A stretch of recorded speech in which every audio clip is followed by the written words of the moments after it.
암은 우리나라에서 25만여 명이 진단될 정도로 우리 주변에서 많이 볼 수 있습니다. 이 중 간암의 발생률은 7위로 매해 약 15,000명의 간암 환자가 새로 발생하고 있습니다.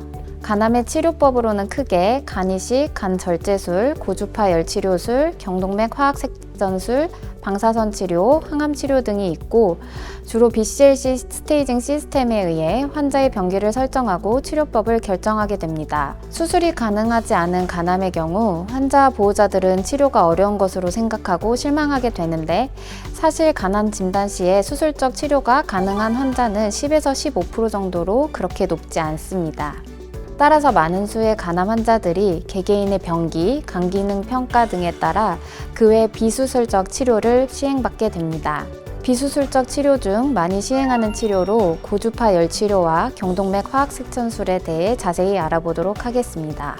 고주파 열치료는 영상을 직접 보면서 특수 전극이 부착된 바늘을 종양 안에 삽입하여 열을 발생시켜 종양을 괴사시키는 치료법입니다. 대개 3cm 이하의 간 종양에서 시행하고 간암뿐 아니라 간으로 전이된 암에서도 시행할 수 있습니다. 시술 방법은 국소 마취 또는 수면 마취를 한 후 초음파 또는 CT 영상을 보면서 피부를 통해 간에 전극을 삽입하고 전극이 고주파 전류를 교차로 발생시켜 종양세포의 이온이 마찰되어 100도씨 이하의 마찰열이 발생하면서 종양의 괴사를 유발하게 합니다. 위치에 따라서는 드물게 복강경 또는 개복술을 한 후 직접 간을 보면서 시행할 수도 있습니다. 이 시술의 장점은 수술에 비해 후유증이 적고 반복 시행이 가능하고 회복이 빠르다는 점이며 3cm 이하의 단일 간암에서는 간 절제와 비슷한 치료 효과를 보입니다. 병변이 여러 개일 경우에는 여러 번에 나눠서 시행할 수 있으며 일반적인 초음파 영상에서 보이지 않는 경우라 하더라도 조형증강 초음파나 CT, MR 영상의 복합 영상 기법을 이용하여 시행할 수 있습니다. 시술 후 주의사항으로는 안정을 취해야 하며 본원에서는 시술 후 부작용이 없다면 다음날 퇴원이 가능합니다. 외국에서는 외래 환경에서도 시술 후 당일 퇴원이 가능할 정도로 안전한 시술입니다. 본원에서는 시술 3시간 이후 CT를 촬영하여 RFAV의 치료 결과를 확인하고 있습니다. 흔한 합병증으로는 시술 후 약간의 통증이 있을 수 있으며 대개 진통제를 통해 조절이 잘 되고 드문 합병증으로는 출혈, 담관 손상, 인접장기의 열 손상 등이 있을 수 있으나 심각한 주요 부작용의 빈도는 2% 이하로 알려져 있습니다.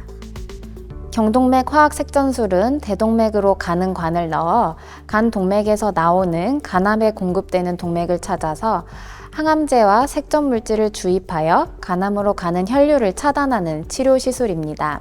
BCLC 가이드라인에 따르면 TAC가 적용 가능한 환자의 병기 범위가 넓으며 특히 우리나라에서는 TAC 치료법의 성공률이 다른 나라보다 높아서 많이 시행되고 있습니다. 시술 방법은 서해부에 국소 마취를 시행하여 대퇴동맥으로 가는 관을 삽입하고 간 동맥에 혈관 조영술을 시행하여 간암외의 공급 동맥을 찾게 되는데 이때 환자의 호흡 협조가 필요하기 때문에 시술의 성공을 위해서는 전신 마취나 수면 마취는 시행하지 않고 있습니다. 공급 동맥은 암의 크기 및 위치에 따라 간 동맥 이외의 복부 동맥에서도 공급 혈관이 나올 수 있기 때문에 간 동맥을 포함한 여러 혈관의 지도를 혈관 조영술로 얻습니다. 이후 더 작은 미세도관을 공급 동맥에 집어넣어 색전 물질과 항암제를 주입하게 됩니다. 치료 후 간동맥 혈관 조영술을 시행하여 간암 및 간암으로 가는 공급 동맥이 보이지 않는 것을 확인하고 시술을 종료합니다. 이 시술의 장점은 치료의 적용 범위가 넓고 반복적으로 시행할 수 있다는 점이며 고주파 열치료와 마찬가지로 수술에 비해 부작용이 적습니다. 본원에서는 방사선 치료 또는 고주파 열치료와 복합치료를 시행할 경우 당일 CT를 시행하고 그렇지 않은 경우 시술 후 3주 이후에 CT 또는 MRI를 시행하여 치료 결과를 확인하고 있습니다. 시술 후 흔한 합병증으로 치료 범위 및 크기에 따라 발열 및 복부 통증을 동반하는 TACU 증후군이 발생할 수 있으나 진통소염제를 통해 대부분 조절됩니다. 또한 TAC 이후 대퇴동맥의 도관 부위에 출혈이 있을 수 있는데 시술 후 안전한 도관 제거 및 지혈기구를 사용하고 있으며 환자분은 시술 후 고관절을 굽히지 말고 안정 및 관찰이 중요합니다.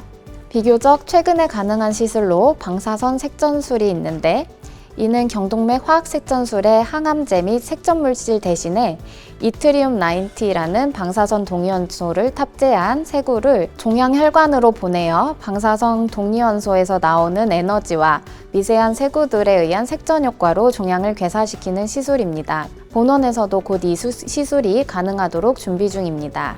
앞서 설명한 대로 간암 환자의 치료법은 환자의 여러 임상적 상황들, 간 기능, 종양의 크기, 개수, 위치에 따라 개개인에게 다르게 적용되며 여러 가지 방법들을 고려할 수 있습니다. 이에 원광대학교 병원에서는 간암 환자의 치료를 위해 간담체외과, 소화기내과, 영상의학과 의사들이 모여 매주 과관 회의를 통해 치료 방법 및 효과를 회의하고 있습니다. 그러니 수술적 치료를 받지 못한다고 해서 실망하시거나 포기하시지 마시고 전문의들의 판단에 따라 자신에게 맞는 치료 방법을 선택하시는 것이 중요합니다.